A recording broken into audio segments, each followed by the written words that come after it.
Hey, it's Carrie Kenner. Welcome to my weekly vlog. Well, today I am going to tackle a big ball of wax, which is how to create and launch an online course. Now, online courses are super popular, and in my last few episodes, when I've been talking about the evolution of my career and the way I've used my website, one of the things that I've done is developed a lot of online courses. And as a marketing consultant and business coach, I help people do that for their businesses as well.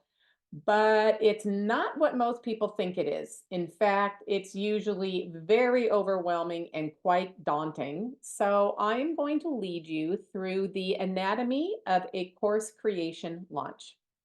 And this is what it looks like. So you've been teaching for a while, or you have been providing a certain service for a while, one on one, and you realize that there's only so many hours in a day. If you want to increase your income, you can't just see more one on one clients. You need to start expanding so that you're serving multiple people at one time. And a group program or online courses or coaching is one of the best ways to do that. So I'm talking about creating a course, which many people get inspired by after they've been doing either the group program or online coaching because they get comfortable working with multiple people.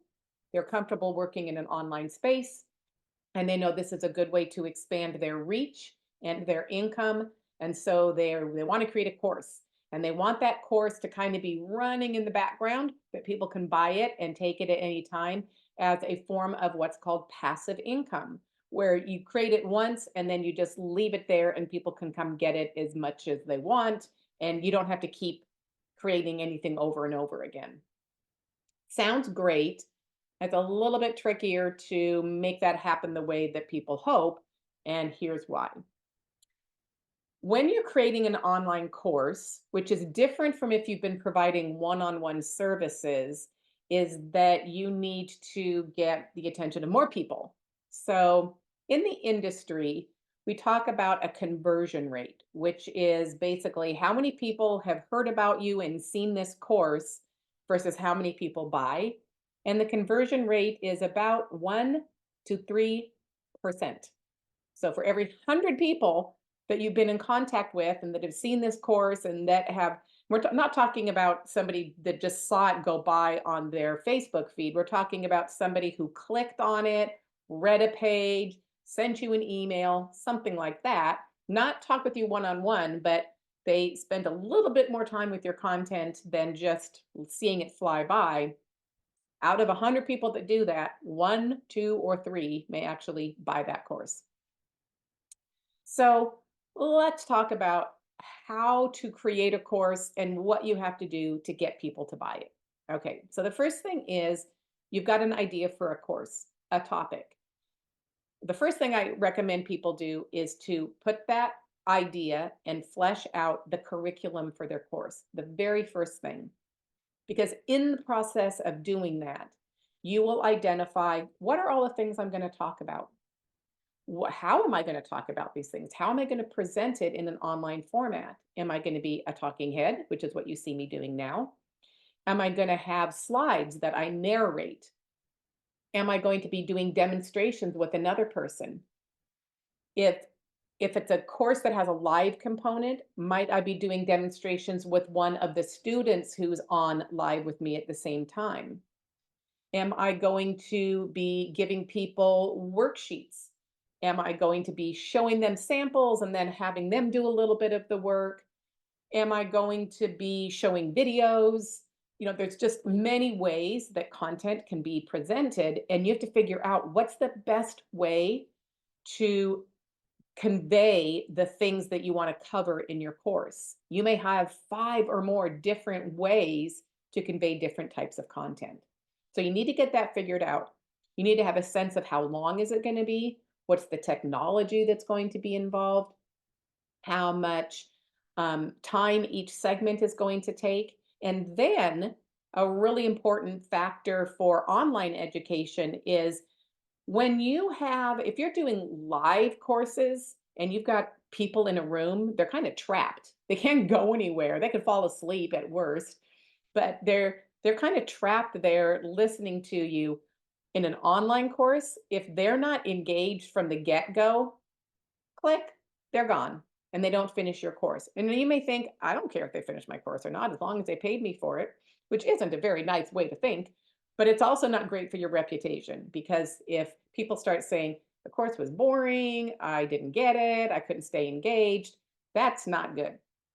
So, how you organize content in an online course may be very different from how you organize it in a um, in-person course. And I know this from experience because I taught 42 plus hour trainings in person, and people would often say, start it a little bit differently, or when are we going to get to that part? And it's like, you're going to get to that part, but I want you to know this foundational information first. I can't get away with that in an online course. I have to give them the stuff they want first.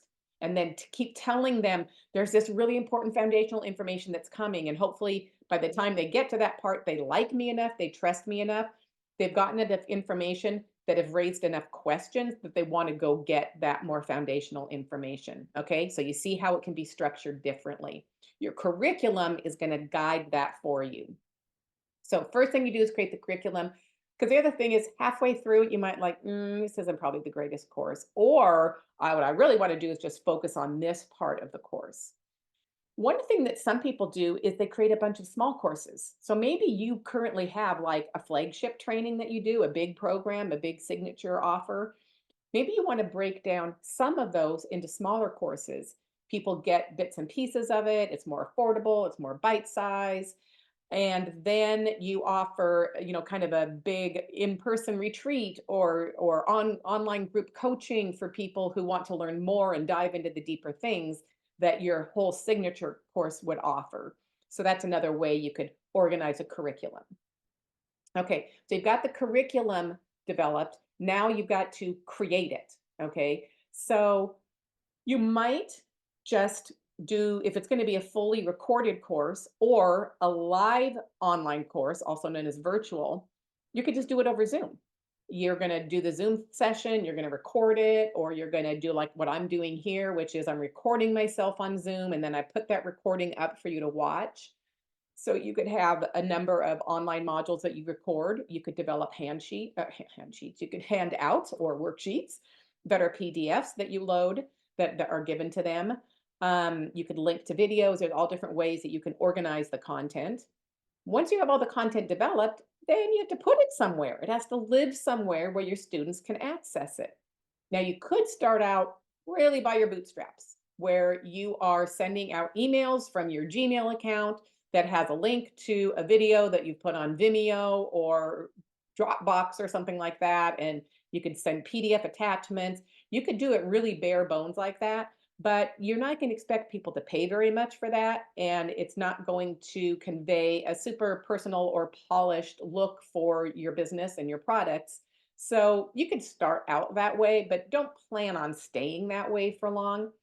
Ultimately, if you're going to have a course that you want people to pay some good money for, or you're going to have a number of courses, you want to have a course platform. So examples of that would be Thrivecart, Kajabi, Thinkific. So you may have heard of platforms like that. Some of them are very pricey. Some of them are more affordable. So you might want to start with an affordable option or a lower price package that one of those providers has to offer. But there are places where not only do you have your courses all in a nice little package where people click on the course and they have access to all the information, but they can buy the course there as well. So they can see about it, they can take it, they can pay for it, all those things in one place. It's going to make your life a lot easier. Okay, so we've talked about creating the curriculum, how to create the content. Now you have to sell it, and we call that marketing. And I alluded earlier that you may need to market to and reach a lot more people than you have been if you're doing a local-based business or if you've been doing kind of one-on-one coaching or group programs. Because again, you're going to have to reach a lot more people. So to reach a lot more people, we often have different marketing strategies in place. You might be trying to build an email list. You might be trying to increase your social media presence. You might be trying to get on the stage at conferences or on podcasts, any place where there is a big audience that you might be able to attract their attention. So, how do you attract their attention? We usually create what's called a funnel. This is a marketing funnel. And the idea is if you imagine a funnel shape, that you're trying to get a lot of people in here at the top by you having a bright and shiny object, and then nurturing them until they get down to this place where the few folks are left that are going to be your buyers. And I don't mean like everybody else is going to go away. It's just that you're honing the relationship with a segment of those people who are going to end up being your buyers. So let's talk about that funnel. So you're going to create something that people who would want to take your course want, and you're going to give it to them for free in exchange for their email address. And we talk about in marketing that your email address is the most valuable thing you have. If you have 100 people on an email list, it's better than 1,000 social media followers, because social media space is rented space, but you own your email list. And what that means is that if your account get hacked, or Instagram says you did something wrong and your account is shut down, you don't get that back. It's just like you were renting an apartment and you got evicted and all your shit's sitting on the front yard. So you want to always be drawing your audience to your email list. And you do that by offering them a free training, a webinar, a ebook, uh, a 5-day email challenge course, any number of things that I know that you have received before yourself. You get those things available to them. They sign up for it. Now you've got their email address. Then begins the second part of the funnel, which is the nurturing part. You're going to turn that person from somebody who wanted a freebie to somebody who might consider buying from you. And you do that by sharing with them even more about yourself, what you know, and what you have to offer. So, as I've talked about in other vlog episodes, it's like dating. So, if they land on your website or if they take your freebie, that's a first date. Okay, they just got introduced to you. You let them know little bit about you and what you offer. Now you want them to want to go on a second date, to read a second email. You're giving them more free information. You want those emails to show your personality, your style, all the things you know. You're really highlighting yourself and your work in this while you're speaking to them, to make sure that you're conveying that you understand them, their problem, and how you could help them. So that after you've had a few dates, email dates, they are ready to commit to giving you their credit card and buying your course. So that's the nurture part. And then you want to direct them to a sales page or a landing page that tells them more about the course that you're offering. And here you're going to have a lot more information, more details about the course. How long is it? What are the module titles? What's included in each chapter? What things are they going to learn? What benefits are they going to get? What are they going to be able to do after they've taken your course? So you really want them to get interested in all the great things that are in your course. And to sweeten the deal, people often add bonus material. This is free things outside of the course that enhance the student's experience.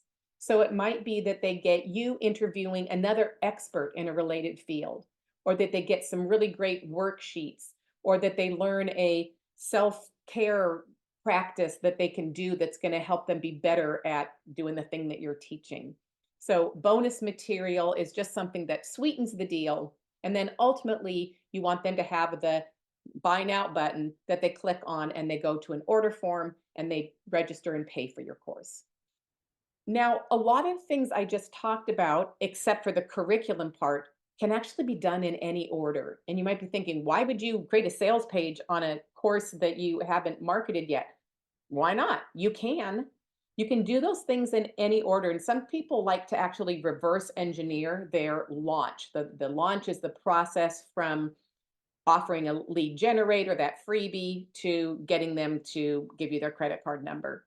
So some people like to reverse engineer that process and they imagine, okay, somebody's just buying, what are they going to need to buy? That's going to be what's on the sales page. Okay, to get them to the sales page, here's all the emails and the things I was telling them leading up to it. Okay, that's what the emails need to say. If that's what the emails are saying, who's the person they're talking to? And what did that person really want? Okay, that's the lead generator that I'm going to create. Okay, so it can go in any order, it doesn't matter. The point is, you have to do all these things or something that resembles those things. It's really pretty close to impossible today to try to launch a course, especially one that you want to have on demand where people can just come and buy it without doing all those parts, unless you already magically have a huge audience. You already have thousands of people that are going to turn into buyers of that course, and then they're going to help promote your course by giving testimonials and telling their friends, maybe being an affiliate. So you keep the generation of new potential clients coming, because that is the name of the game. You have to constantly be reaching new people to add to your list so that you can continue marketing to them. Okay, the last thing is once you've sold the course, now you have to deliver it. So, again, if you're using an online course platform, it's going to deliver the sale that was just made for you. If it's an evergreen course where they just get it anytime, that piece is, you already set that up, that's done. But if there's any live component, and that might be there's live sessions. So some people do a kind of mix and match where they have some pre-recorded modules and some live sessions, or they might have all live sessions, or they might have a pretty much self-guided content piece and then a follow-up session or monthly live calls where people can just come and it's like open Q&A type thing. So if you have any live component, you're going to need to continue the delivery of your course through email reminders. Hey, we're getting together tomorrow, remember, at 4 o'clock. You might need to be providing recordings of any live things to people who weren't able to make it live. You might have a community forum where students can post and ask questions and connect and share resources. So there might be a number of things that you're continuing to manage and offer once your course has been sold. So I want you to think about that as well. Now, you might be thinking, why in the hell would anybody do this? That seems like a lot of work. It is. It is a lot of work, and it's pretty hard these days to skimp on any of those steps. And that's because the world has become really saturated with online courses. People expect free online courses. They expect there to be a lot of them. And I frankly am amazed at the number of really high level leaders in just about every category and industry space that are offering online courses, and they say they're making millions doing it. Because I'm like, how many millions and millions and millions of people are buying these courses? Because so much of it is the same. I speak from experience. Unfortunately, I have bought many, many, many of these courses. And after a while, I'm like, they're all saying the same thing, but they told me that they had their very special framework or method or modality or whatever. And I'm kind of a sucker. The point of this part is I don't want you to be a sucker too. And I don't also want you to be somebody who's creating courses that kind of sucker people in. So, what I want to talk about as I wrap up this anatomy of an online course launch is that there's a lot out there. It's hard to get seen. It's hard to get people to pay attention to what you're offering and know you and sell it so that you too make millions. And one of the reasons is that it's so easy to do this, especially if you have lots of money and some good coaching. You don't need to actually be super experienced in an industry to create an online course about it. Um, I think about like somebody can go watch a online course on how to bake a great birthday cake, and then they bake a great birthday cake and they're like, "Oh my god, I this is awesome. I can do this." And they start teaching their own online birthday cake baking course, and they may not actually be able to answer a lot of questions.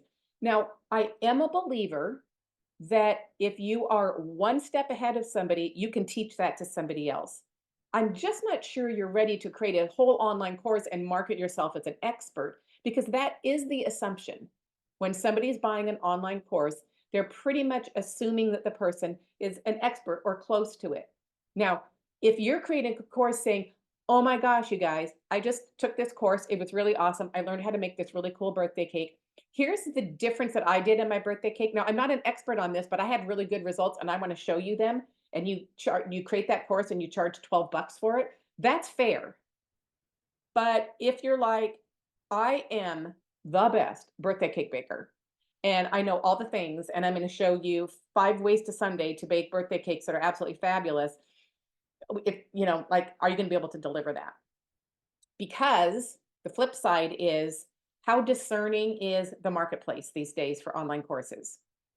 Not great. Or what would it take for them to wade through all the birthday cake baking courses to figure out that this one's by a person who just baked one cake and this one's by the person who created cronuts?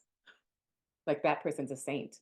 So how how do we represent ourselves so that the marketplace knows who we are, knows what we're about, knows what we can actually deliver?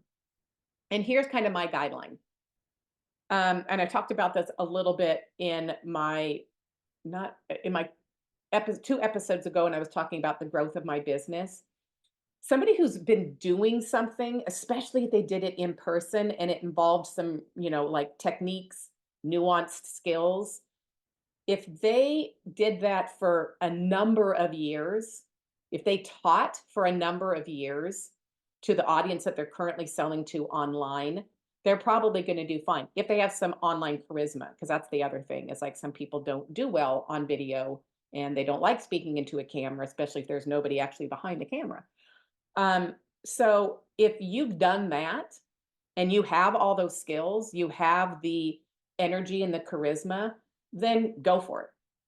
But if you aren't there yet, spend some time paying your dues. Do that, one-on-one work where you actually embody the things that you're going to teach so that you know how to convey, articulate, show, demonstrate, teach one thing 5 different ways for the different kinds of learners and the different kinds of ways that something needs to be translated virtually, so that you have the skills, the chops, the confidence, and the kind of the right to be out there calling yourself an expert. Because then everybody's going to get satisfied, and that's what I ultimately want. Is I want, if there needs to be a million courses out there, I want them to all be really good courses, so that nobody spends a lot of money and gets pissed off because they got cheated. So, creating a course is no walk in the park. It is nothing you do in a weekend.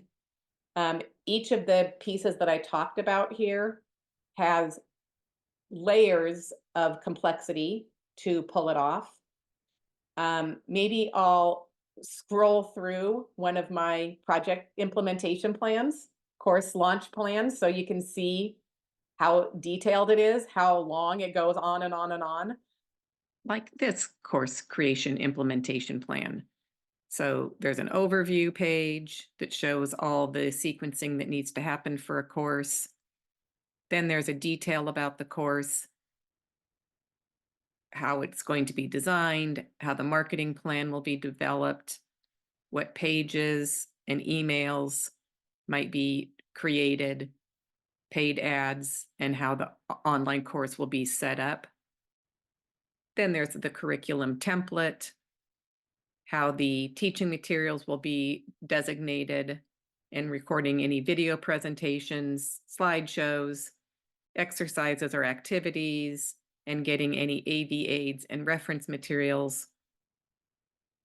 And then how the lead generators for the funnel will be created, and 3 different types of lead generators that might be created for one course, in this case, a PDF, a mini course, and a webinar, how the emails will get set up, and how the website will be set up as well. So that's just for one course, and that's not even all the details. A course launch, especially when you're creating a course and you're developing all your content and you're starting from scratch with that funnel, takes months, months of lots of work. I coach people to launch courses, to create courses, to improve courses, to figure out the technology and the tools they need to figure out the online platform that's best for them. I can help you with that stuff if you are brave-hearted and want to dive in. So you can check my profile and look at my link tree and find out the best way that you want to contact me or get to know me and do that. In the meantime, I wish you all happy hunting for your online courses. I wish those of you who are course creators Godspeed, that the process goes well for you and that you have oodles of satisfied and delighted customers, and that we take this somewhat wild, wild west version of online courses that really sprang up during the pandemic when we were forced to do everything online. All the things that we said could never do that online. Ah, now we're doing them online. Kind of created a little bit of a Wild West monster. And I'm curious to see how it's all going to kind of shake out in the coming years. And because we are in such a rapidly changing world, and I just try to sit back and just watch it go by and say, okay, what does this have to teach me? And what can I learn from this? So I hope this has been helpful and that maybe I'll hear from you about your own course launch experiences, ones you've already done or ones coming in the future. All right. Have a great week. Bye.